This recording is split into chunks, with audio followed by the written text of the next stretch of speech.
Hello, welcome student. Sardar Vallabhbhai Patel यांचा जन्म 31 October 1875मध्ये Nadiad, गुजरातमध्ये झाला.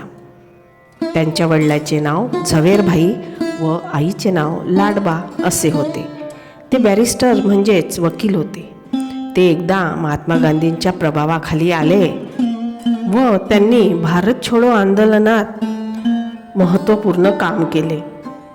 त्यांनी गुजरातमधील अनेक गावांच्या लोकांना संघटित केले व इंग्रजांच्या अत्याचाराविरुद्ध सत्याग्रह उभा केला. ते भारतीय राष्ट्रीय काँग्रेसचे एक महत्त्वाचे नेते बनले. वल्लभभाई पटेल हे स्वतंत्र भारताचे पहिले उपपंतप्रधान व गृहमंत्री होते. फाळणीनंतर त्यांनी निर्वासितांच्या मदतीसाठी खूप काम केले. फाळणीनंतर उफाळलेल्या हिंसाचारावर शांती प्रस्थापित करण्यासाठी त्यांनी मोलाचे कार्य केले.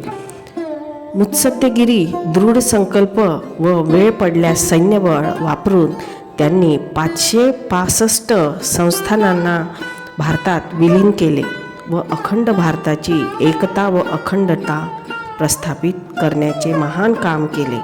अखंड भारत उभा केला म्हणून त्यांना भारताचे लोहपुरुष असेही ओळखले जाते. तसेच भारत सरकारने राष्ट्रीय एकता दिवस म्हणून 31 ऑक्टोबर त्यांचा जन्मदिवस या दिवशी घोषित करण्यात आला. आधुनिक भारताचे ते खरे शिल्पकार होते. अशा या महान थोर भारतरत्न सरदार वल्लभभाई पटेल यांच्या पावन स्मृतीस शतशः नमन.